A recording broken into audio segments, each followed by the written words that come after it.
ஆண்டவராய் இயேசு கிறிஸ்து இந்த உலகம் சிருஷ்டிக்கப்படுவதற்கு முன்பாக அவர் எங்கு இருந்தார்? Where was Jesus before the creation? இந்த உலகம் சிருஷ்டிக்கப்படுவதற்கு முன்பாக ஆண்டவராய் இயேசு கிறிஸ்து எங்கு இருந்தார்? இருந்தாரா இல்லையா என்கின்ற கேள்விக்கு பரிசுத்த ஆவியானவர் இன்று உங்களுக்கு பதிலும் ஆசீர்வாதத்தை கர்த்தர் கொடுக்க போகிறார். இது உங்களுக்கு உங்களுடைய விசுவாசம் விருத்தி அடைவதற்கு பிரயோஜனமா இருக்கும். இந்த சேனலை நீங்க இது வரைக்கும் சப்ஸ்கிரைப் செய்யலை என்று சொன்னால் வருகிற நாட்களில இப்படிப்பட்ட தேவனுடைய வெளிப்பாடுகளை நீங்கள் பெற்றுக்கொள்வதற்கு இதை சப்ஸ்கிரைப் பண்ணுங்க, மற்றவர்களுக்கு இதை ஷேர் பண்ணுங்க.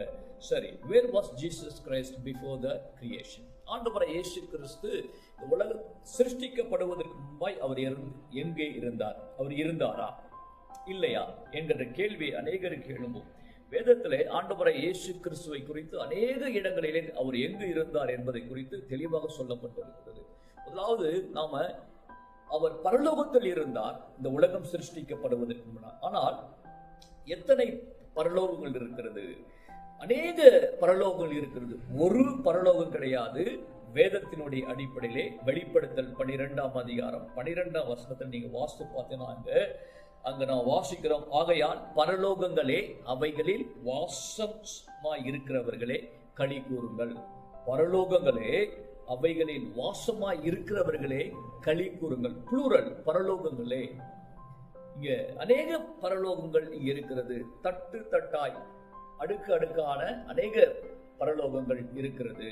அதுல எல்லாவற்றுக்கும் மேலான ஒரு இடத்துல தான் ஆண்டவராய் இயேசு கிறிஸ்து உலகம் சிருஷ்டிக்கப்படுவதற்கு முன்பாக இருந்தார். ஆதியில தேவன் வானத்தையும் பூமியின் சிருஷ்டித்தார் என்று நாம் வேதத்துல வாசிக்கிறோம். அந்த வானமும் பூமியும் சிருஷ்டிப்பதற்கு முன்பாக தேவன் இருந்த இடம் எல்லா வானங்களுக்கு மேலான பரலோகம் என்று சொல்லப்படுகிற ஒரு இடத்துல இருந்தாரு. மரித்தவர்கள் இருக்கிற இடம் ஒன்று, பரிசுத்தவான்கள் இருக்கிற இடம் அது பரலோகம், அது ஒரு இடத்துல இருக்கு. அவை நான் வாசிக்கிறோம் இங்க, ஆகையால் பரலோகங்களே அவைகளில் வாசமாய் இருக்கிறவர்களே களி கூறுங்கள். பூமியிலும் சமுத்திரத்திலும் குடியிருக்கிறவர்களுக்கு ஐயோ, பிசாசானவன் தனக்கு கொஞ்ச காலம் மாத்திரம் உண்டு என்று அறிந்து மிகுந்த கோபத்தோடு உங்களிடத்துல இறங்கி வருகிறான். இங்க அவன் தள்ளப்பட்ட பொழுது பூமியில தள்ளப்படுகிறான். ஆனால் பரலோகங்களே என்று சொல்லி அநேக பரலோகங்கள் இருக்கிறது. நம்பர் 1. இரண்டாவது காரியம் நான் பார்க்கிறோம், இங்க உலகம் தோன்றுவதற்கு முன்பாகவே ஆண்டவராய் இயேசு கிறிஸ்து இந்த உலகத்தில் இருந்தார் என்பதற்கான எபேசியர் 1ஆம் அதிகாரம் 4ஆம் வசனம் நாம் வாசிக்கிறோம். அவர் உலக தோற்றத்திற்கு முன்னே கிறிஸ்துக்குள் நம்மை தெரிந்து கொண்டார். Before the creation of the world. உலக தோற்றத்திற்கு முன்னே ஆண்டவராய் இயேசு கிறிஸ்து உலக தோற்றத்துக்கு முன்னே நாம் வாசிக்கிறோம். யோவான் 1ஆம் அதிகாரம் 1ஆம் வசனத்துல ஆதியிலே வார்த்தை இருந்தது, அந்த வார்த்தை தேவனோடு இருந்தது, அந்த வார்த்தை தேவனாய் இருந்தது. அந்த வார்த்தை தான் ஆண்டவராய் இயேசு கிறிஸ்து. ஆதியிலே தேவன் வெளிச்சம் உண்டாக கடவுது என்று சொல்லும் பொழுது அந்த வார்த்தையாய் ஆண்டவராய் இயேசு கிறிஸ்து அங்கு கிரியை செய்கிறாரு.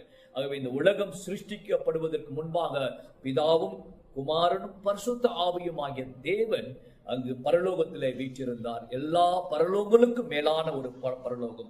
அந்த இடத்துல எந்த மனுஷனும் போக முடியாது, எந்த தேவதூதர்களும் போக முடியாது. ஏனென்றால் நாம் இங்க வாசிக்கிறோம், யோவான் 3ஆம் அதிகாரம் 13ஆம் வசனம் நாம் இங்க வாசிக்கிறோம், பரலோகத்தில் இருந்து இறங்கினவரும் பரலோகத்தில் இருக்கிறவருமான மனுஷகுமாரனே அல்லாமல் பரலோகத்திற்கு ஏறினவன் ஒருவரும் இல்லை. சோ ஆண்டவராய் இயேசு கிறிஸ்து ஒருவரை தவிர எந்த மனுஷனும் பரலோகத்திற்கு போனதே கிடையாது. ஆகவே ஆண்டவராய் இயேசு கிறிஸ்து இந்த உலகம் சிருஷ்டிக்கப்படுவதற்கு முன்பாக அவர் ஒரு சிருஷ்டி கர்த்தராய் இருந்தார். நாம் இங்கே கொலோசியர் 1ஆம் அதிகாரத்தில் நாம் வாசிக்கிறோம் 16ஆம் வசனம், அவருக்குள் சகலமும் சிருஷ்டிக்கப்பட்டது, அவருக்கென்று சிருஷ்டிக்கப்பட்டது. Through him, அவர் மூலமாய் அவருக்காக சகலமும் சிருஷ்டிக்கப்பட்டது. அப்ப அந்த சிருஷ்டிப்பின் நேரத்துல தேவனாகிய கிறிஸ்துவானவர் அந்த பரலோகத்தில் இருக்கிறார், எல்லாவற்றுக்கும் மேலா வீற்றிருக்கிறார். சிருஷ்டிப்புக்கு முன்பாக அவர் இருந்தாரு. அதுதான் அவர் உலக தோற்றத்துக்கு முன்னே அவர் நாம் வாசிக்கிறோம், தோற்றத்துக்கு முன்னே அவர் இருந்தார் என்று வேதத்தில் நாம் வாசிக்கிறோம். ஆகவே உலகம் தோற்றத்துக்கு முன்னே இந்த பூமி, இந்த வானம், இந்த சமுத்திரம், இந்த சூரியன், நட்சத்திரம், சந்திரன்கள், மனுஷர்கள், மிருகங்கள், ஏஞ்சல்ஸ், இவர் எல்லாமே உருவாவதற்கு முன்பாகவே ஆண்டவராய் இயேசு கிறிஸ்து கர்த்தராய் திருத்துவத்தின் தேவனாய் அவர் பரலோகத்தில் இருக்கிறாரு. அந்த பரலோகத்தின் தேவன் உங்களுக்காய் மரித்தாரு, உங்களுக்காக ரத்தம் சிந்தினார், உங்களை மீட்டுக் கொண்டார். அவர் அவருக்குள் உங்களை உலக தோற்றத்துக்கு முன்னே தெரிந்து கொண்டிருப்பதால நீங்கள் விசேஷித்தவர்கள், நீங்கள் கர்த்தராலே ஆசீர்வதிக்கப்பட்டவர்கள். God bless you. தொடர்ந்து பாருங்க, இது உங்களுக்கு ஆசீர்வாதமா இருக்கும். God bless you, my